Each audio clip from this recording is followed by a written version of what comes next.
चंदा के साथ साथ और जिस तरह रोशन बेग साहब अपने फर्जंद रोमान बेग साहब के लिए कोशिश की है, तो मैं भी एक एस्पिरेंट था। बीजेपी टिकट से माइनॉरिटी के लिए पूछा था। कर्नाटक में 2 जगह से पूछे थे, एक शिवाजी नगर और एक बिदर से, तो दोनों जगह हमें मायूस होना पड़ा। ऐसा आपका है, मेहनत आपकी है, तो ये बीजेपी का बैनर लगाने की जरूरत क्या थी? क्या करेंगे, चंद काम में मुझे इनको ऐसे पसंद आ गए। मुझे हमारे ये देखो, पीछे के दुश्मन से सामने के दुश्मन को भरोसा कर लो। फिर इसके बाद रोशन बेग आए, फिर अभी रिजवान अरशद हो। मैं किसी की गिबत करना नहीं चाहता। फेयर इलेक्शन लड़ूंगा, एकदम सीधा साधा लीगल इलेक्शन करूंगा, लड़ाई झगड़ा नहीं। अगर एक मार कोई मारेगा तो मैं गांधी जी का उसूल पे चलने वाला, और दूसरा गाल दूंगा मेरे को और 10 मार इलेक्शन में जीत तो हार हो, लेकिन मैं दिखाऊंगा कि मेरी उम्मत, मेरे नबी की जो उम्मत है, उनका वोट कितना कीमती है, मुसलमान का वोट कितना कीमती है। मेरा दिल और मेरा ज़मीर, मैं अगर बिक जाऊंगा रिजवान साहब के पास तो इसके ऊपर मेरा नाम खराब होगा। तो मेरे साथ हैं हाजी तनवीर अहमद साहब। सर, मेरा एक सवाल है आपसे कि ऐसी क्या जरूरत पड़ गई थी जो आपने जो है इंडिपेंडेंट कैंडिडेट होकर जो है इलेक्शन लड़ने का फैसला किया? सबसे पहले तो बिस्मिल्लाहिर्रहमानिर्रहीम, सल्लल्लाहु अलैहि या रसूलुल्लाह सल्लल्लाहु अलैहि वसल्लम, सल्लल्लाहु अलैहि वसल्लम, सल्लल्लाहु अलैहि वसल्लम। और उसके बाद नमस्कार, सोसिकार, आदाब। दोस्तों, ऐसी मजबूरी ऐसी थी कि मैं भी कोशिश किया, चंदा के साथ साथ और जिस तरह रोशन बेग साहब अपने फर्जंद रोमान बेग साहब के लिए कोशिश की है, तो मैं भी एक एस्पिरेंट था। बीजेपी टिकट से माइनॉरिटी के लिए पूछा था। कर्नाटक में 2 जगह से पूछे थे, एक शिवाजी नगर और एक बिदर से, तो दोनों जगह हमें मायूस होना पड़ा। मायूस होने के बाद शायद मैं डिसाइड उस वक्त किया, मैं अगर हमारे जो सीनियर हमारे बाप सामान है जनाब रोशन बेग साहब, अगर उनके फर्जंद को नहीं खड़ाएंगे तो मैं माइनॉरिटी दूसरे सेकुलर पार्टियों से बहुत कोशिश किया मैं, लेकिन क्या लोगों ने, मेरे दुश्मनों ने या कौन मेरे दोस्तों ने क्या ऐसा काम कर दिया मुझे पता नहीं, कि मुझे हर सेकुलर पार्टी में टिकट देने से थोड़ा बैकफुट पे गए सब लोग। तो आखिरी वक्त तक मेरे को दिलासा दे रहे थे कि जेडीएस से ट्राई किया, मैं आपसे ट्राई किया, मैं बाद में जनार्दन रेड्डी साहब की पार्टी से ट्राई किया, मैं आखिरी लम्हा तक ट्राई किया। आज सुबह कल सुबह 11:30 बजे तक भी ट्राई किया, तो नहीं होने, इस वजह से मुझे आज़ाद उम्मीदवार जाना पड़ा। इसलिए कि मेरी कौम का काम, मेरे नबी करीम सल्लल्लाहु अलैहि वसल्लम की उम्मत का काम, कुछ ना कुछ मेरे हाथ से, मैं अब तक 40 साल से बहुत खिदमत किया हूँ। मैं अब सिर्फ 10 साल से मैं दिखावे की खिदमत कर रहा हूँ, अब 10 साल से। तो क्यों कर रहा हूँ दिखावे, बोले तो लोगों को दिखाने के लिए कि आप भी आगे बढ़कर आओ। इसीलिए मुझे ना कौम की खिदमत करने के लिए, अब तक तो बिना सियासत में आकर किया, अब सियासत में आकर घुसकर मैं करना चाहता हूँ। इतने दिन में सारी जिंदगी में बुरे वक्त काटा, मैं 21 साल जेल काटा, मैं टुकड़े टुकड़े कर 21 साल जेल काटा, और कम से कम 10-12 साल 2 बार मैं इंडिया से एस्केप हो गया था। मैं इंडिया से एस्केप हुआ था, मैं एक बार दुबई चला गया था, बाद में सेकेंड बार मल्टीपल मेरा वीज़ा था, मल्टीपल वीज़ा में कीनिया, नैरोबी, सब यहाँ पर पूरे सारे मुसीबत काट कर आकर अब बैठ कर मैं इंशाल्लाह कौम की खिदमत, टिकट जहाँ पर नहीं मिली इसलिए इंडिपेंडेंट आना पड़ा मुझे। सर, आप कहते हो कि आपके सुप्रीमो जो है बीजेपी में है, आपके जो लीडर है रोशन बेग वो भी बीजेपी में है, तो आपको जो है अभी बीजेपी में रहकर चंद्रू को सपोर्ट करना था, लेकिन आपने इरादा बदलकर एकदम से इंडिपेंडेंट डाल दिया। सुनिए, रोशन बेग साहब, सबसे पहले तो क्लैरिफिकेशन करता हूं, मैं रोशन बेग साहब बीजेपी में नहीं है और ना वो एक्टिव मेंबर है, वो ना मैं एक्टिव मेंबर हूँ। हाँ, मानता हूँ मेरे सुप्रीमो, आज भी इज्जत करता हूँ, कल भी इज्जत करता हूँ रोशन बेग साहब। इससे पहले मैं कांग्रेस में भी था, सोनिया गांधी मेरी आइडल थी अल्हम्दुलिल्लाह, उसके बाद राहुल जी मेरे आइडल थे, लेकिन मैं मजबूरन, मुझे पार्टी में से थोड़ा मायूस होकर, कांग्रेस से मैं मायूस होकर मैं पिछले 3.5-4 या 5 साल पहले चला गया। तो मैं चंद्रू को मैं ऐसे ही सपोर्ट कर सकता था, लेकिन मुझे है ना टिकट नहीं मिली, मायूस कर दिया मुझे बहुत। मैं पार्टी फंड भी देने के लिए, जो मेरे पीछे जो थे ना फाइनेंशियल लोग, जो दिल्ली में, यूपी में, और अल्हम्दुलिल्लाह यहाँ पर लोकल लोग, तमिलनाडु के मेरे चंद दोस्त हैं, अच्छे बड़े बिजनेसमैन, तो पार्टी फंड भी देने के लिए तैयार है। एक बीजेपी से माइनॉरिटी की सीट लाएंगे बोलकर हम लोग, लेकिन मैं अभी पार्टी से मैं मायूस हो गया, मैं क्यों टिकट नहीं दिए, तो अभी मैं सेकुलर में भी किया, अभी इंडिपेंडेंट खड़के है ना, इंशाअल्लाह ताला मेरे नबी की उम्मत का काम करेंगे। देखो मैं कोशिश करूंगा मैं आप जो है इंडिपेंडेंट खड़ेंगे, हाँ। शिवाजी नगर की नहीं बल्कि पूरे बेंगलुरु के लोग जो है आपको जानते हैं, हाँ। लेकिन आपका जो इम्प्रेशन है वो बहुत खराब है। हाँ। क्योंकि अभी अभी आपने कहा कि आपने 25 साल जो है आपके जेल में बिता दिए, 21 साल टुकड़े टुकड़े कर 21 साल आपने जेल में बिताए हैं, हाँ। और बहुत से ऐसे काम किए हैं आपने, लोगों के दिल में जो है आपके लिए एक डर बैठ गया था। हाँ। तो अब आपको लगता है कि आप कौम की खिदमत के लिए आगे आए हैं, तो लोग आपको सच में मानेंगे कि हाँ ये करेगा? वो तो मैं इंशाल्लाह उम्मीद है कि मुझे है ना, आज तक कोई है ना मुझे इतना बुरा इंसान, वो मैं किया मेरे खुद के लिए नहीं किया, जो भी मैं किया, जो भी बुरे रास्ते में था, एंटी सोशल एलिमेंट्स में जो था मैं, जो अंडरवर्ल्ड के अंदर था मैं, अल्लाह का एहसान है, अल्लाह का एहसान है। एक तो अल्लाह के रसूल सल्लल्लाहु अलैहि वसल्लम की सदक़े में, और दूसरा जो मेरी कर्नाटक की पुलिस ने मुझे सुधरने का मौका दिया, मैं इतना मौका दिया कि अल्लाह ताला ने सारी मेरी जिंदगी को पलटा दिया। तो मैं उम्मीद करता हूं कि आवाम मुझसे मोहब्बत करती है। हाँ, क्यों अभी थोड़े चंद दिनों में, चंद सालों में, थोड़ा जो अभी मुसलमानों के ऊपर जो कुछ भी हो रहा है, उस सिलसिले में थोड़ा सा मुसलमान मेरे ऊपर बेजार थे, लेकिन मैं उम्मत के खिलाफ कोई काम नहीं किया। हर वक्त जाकर बीजेपी में लीडरों से लड़ता था मैं।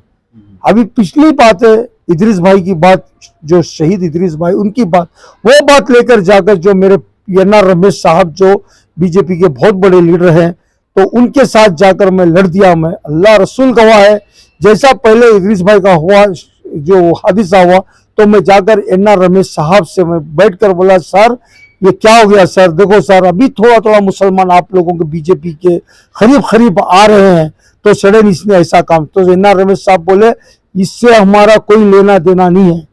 क्या नाम था वो शैतान जो इब्लीस था, पुनीत करेली से कुछ हमारा तनवीर, ये हमारी पार्टी का नाम बोल बोलकर 10 से 12 करोड़ रुपए बना दिया। ये हमें इससे कुछ लेना देना, 2-3 दिन के अंदर तू सुन ले तनवीर, देख इसका कुछ ना कुछ इसका है ना, हम लोग अच्छी रिपोर्ट देंगे। तो इस वजह से है ना, मैं अल्हम्दुलिल्लाह इतना मैं परेशान होकर भी आना पड़ा।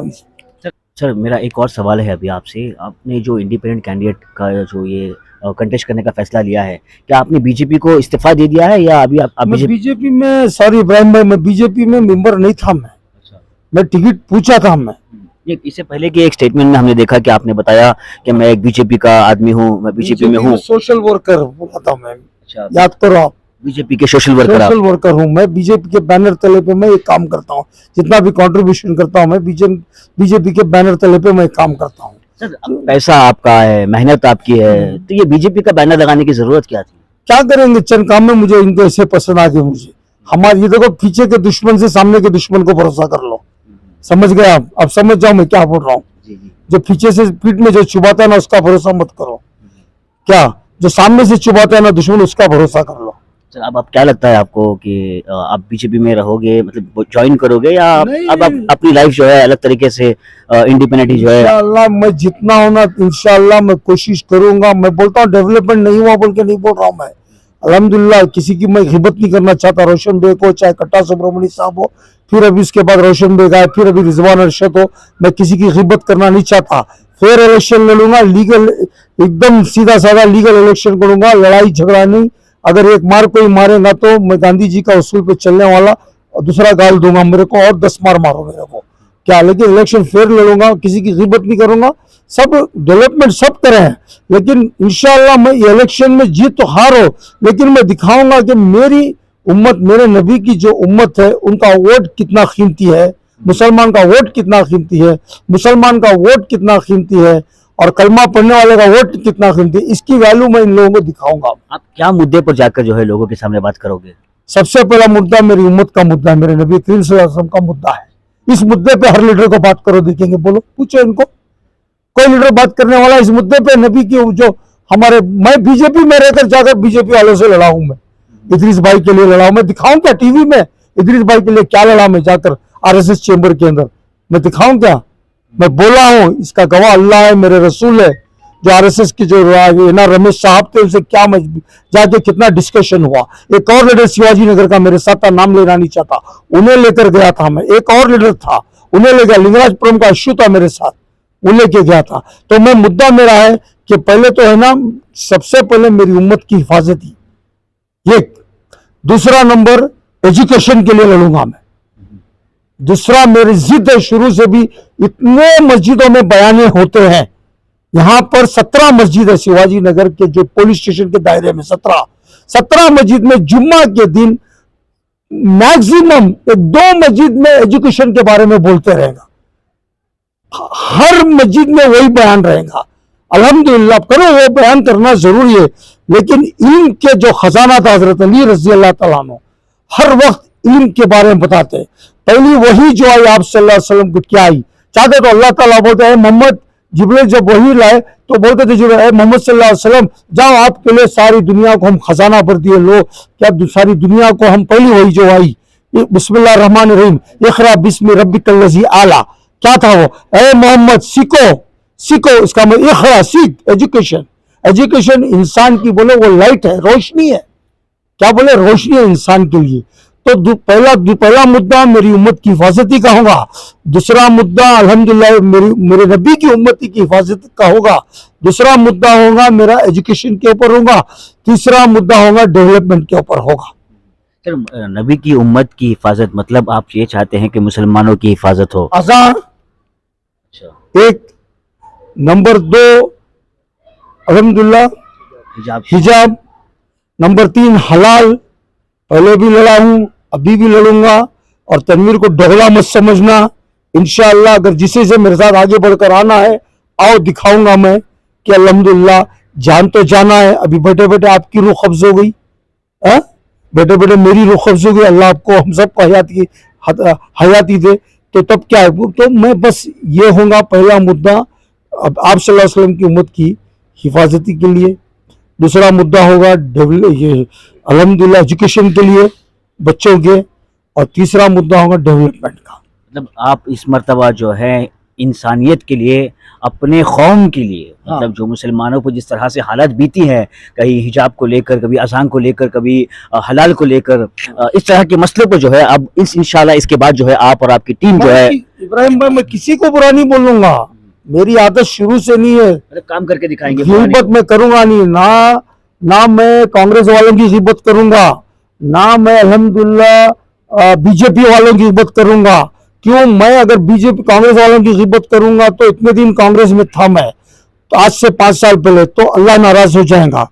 दूसरी बात, बीजेपी की अगर गिबत करूंगा तो मेरा ईमान डगमगा जाएगा, तो वहां भी मुझे इज्जत मिली। मैं किसी की गिबत नहीं करूंगा, लीगल काम करूंगा, और इंशाल्लाह जितना हो सके मैं इलेक्शन लड़ूंगा और बिकूंगा नहीं मैं। सर, अच्छा, एक फर्ज करिए कि अगर आपको मौका दिया जाए कि कोई एक ऐसा कैंडिडेट हो जो जीतने वाला हो, अब समझे कि यहाँ पर जो है एमएलए रिजवान अरशद भी इलेक्शन लड़ रहे हैं, जी। तो क्या आप उनके साथ मिलकर जो है उनकी भी ताकत बढ़ाकर आप काम नहीं कर सकते? मेरा ज़मीर गवारा नहीं देता इस चीज़ का। अल्लाह ताला उनको भी मौका दिया, बहुत से डेवलपमेंट करे उन्होंने भी, लेकिन फिल वक्त मेरा दिल और मेरा ज़मीर, मैं अगर बिक जाऊंगा रिजवान साहब के पास तो अल्लाह ताला मुझे है ना, बीजेपी वाले है ना बोलेंगे गद्दार, और पहले मुसलमानों का नाम खराब है हिंदुस्तान में, मुसलमान ऐसी कौम वैसी कौम वैसी कौम। मैं अगर बिक जाऊंगा तो अल्हम्दुलिल्लाह, तो इसके ऊपर मेरा नाम खराब होगा। अगर रिजवान साहब के पास मैं जाकर बिक जाऊंगा, अगर बीजेपी में जाकर बिक जाऊंगा तो बोलेंगे कौम वाले कि देखो कितना कमीना है, नीच है, ये बोलेंगे। कोई एक आदमी बता रहा था नीच बोल के, उसका भी जवाब मैं देना नहीं चाहता। क्या उसका जवाब मैं इसको सामने मिलकर जब मिला तब दूंगा। नीच क्या, नीच किससे बोलते इंशाअल्लाह ताला वक्त आएगा तो दिखाऊंगा मैं।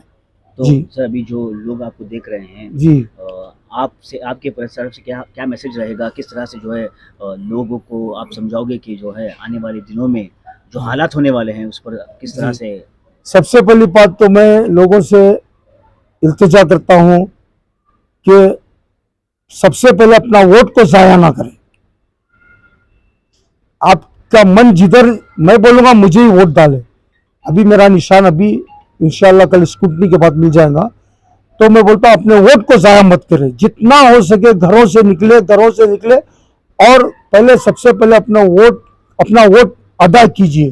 और कौम को बोलना चाहता हूं मैं कि मैं 3 मुद्दों पर लड़ाई लड़ रहा हूं। मैं 3 मुद्दे मेरे होंगे। आप सल्लल्लाहु अलैहि वसल्लम की उम्मत की हिफाजती, दूसरा एजुकेशन, तीसरा डेवलपमेंट।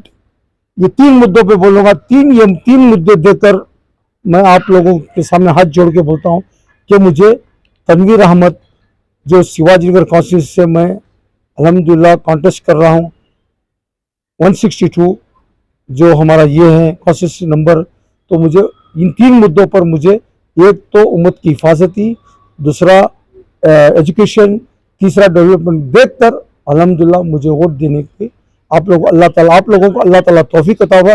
हर जात वालों को बोल रहा हूँ मैं, हिंदू मुसलमान क्रिश्चियन, स्नेहितरे नान Tanveer Ahmed Shivajinagar constitution Bangalore city Shivajinagar constitution ನಾನು ಕಾಂಟೆಸ್ಟ್ ಮಾಡ್ತಾ ಇದ್ದೀನಿ. ಸೊ ನಂದು ಇರೋದು ಒಂದು ನಮ್ಮ ಕ್ಯಾಸ್ಟ್ ಒಂದು ತೊಂದರೆ ಆಗಿದೆ. ಅದು ಒಂದು ಗಲ ಸ್ವಲ್ಪ ನನಗೆ ಡಿಸ್ಟರ್ಬ್ ಐತೆ. ಒಂದು ಮೂರು क्या बोलती है 3 कड़ा में 3 चीज़ों के ऊपर बात कर रहे हैं. हाँ. ನನ್ನ ಆಂಬಿಷನ್ 3 ವಿಚಾರ ಬಗ್ಗೆ ನಾನು ಈ ಎಲೆಕ್ಷನ್ ಕಾಂಟೆಸ್ಟ್ ಮಾಡ್ತಾ ಇದ್ದೀನಿ. ಒಂದು ಏನಂದ್ರೆ, ಈ ಎಲ್ಲಾ ಕ್ಯಾಸ್ಟ್ ನಲ್ಲಿ ಒಂದು ಲೀಡರ್ ಇದ್ದಾರೆ. ಎಲ್ಲಾರ ಕ್ಯಾಸ್ಟ್, ಲಿಂಗಾಯತರಿಗೆ, ಗೌಡ್ರಿಗೆ ಮತ್ತು ಲಂಬಾನಿ ಅವರಿಗೆ, ಕುರುಬೂರಿಗೆ, ನಮ್ಮ ಮುಸಲ್ಮಾನ್ಗೆ ಒಳ್ಳೆ ಲೀಡರ್ ದೇವರು ಏನು ಒಂದು ಲೀಡರ್ ಕೊಟ್ಟಿದ್ದಾನೆ ಅಂದ್ರೆ ಅದು ಯಾರಂದ್ರೆ ತನ್ವೀರ್ ಅಹಮದ್. ಈ ಉಪಯೋಗಿಸಿ. ಎರಡನೇ ವಿಚಾರ ಏನಂದ್ರೆ ಎಜುಕೇಶನ್ ಬಗ್ಗೆ, ಎಲ್ಲರ ಜಾತಿಗೆ ಎಜುಕೇಶನ್. ಮೂರನೇ ವಿಚಾರ ಅಂದ್ರೆ ಎಲ್ಲಾರ ಜನರಿಗೆ ಡೆವಲಪ್ಮೆಂಟ್ ಬಗ್ಗೆ ನಾನು ಮಾತಾಡ್ತಾ ಇದ್ದೀನಿ. ಆ 3 ವಿಚಾರ ನೋಡ್ಬಿಟ್ಟು ದಯವಿಟ್ಟು ನನಗೆ वोट ಹಾಕಿ. थैंक यू, नमस्कार. तो दोस्तों ये है तनवीर अहमद, जो इस मर्तबा जो है शिवाजी नगर से कंटेस्ट करने वाले हैं. जो इस मर्तबा जिस तरह से हालात है मुसलमानों के ऊपर, जिस तरह से जो प्रॉब्लम्स हो रहे हैं, उस प्रॉब्लम को देखकर जो है एक इंसानियत का एक दर्द लेकर जो है आगे आए हैं. तो आप लोगों को अगर लगता है कि ये कुछ कर सकते हैं तो आप इनको जो है सब साथ दीजिए. आने वाले दिनों में जो है पता चलेगा कि कौन सी पार्टी से या फिर इंडिपेंडेंटली जो है इनका जो फैसला है ये कंटिन्यू करेंगे. बकिया खबरों के लिए, इलेक्शन की जो अपडेट्स हैं, इसके लिए आप मेरे साथ जुड़े रहेगा. मैं इब्राहिम आपके साथ, एशियन टाइम्स न्यूज़.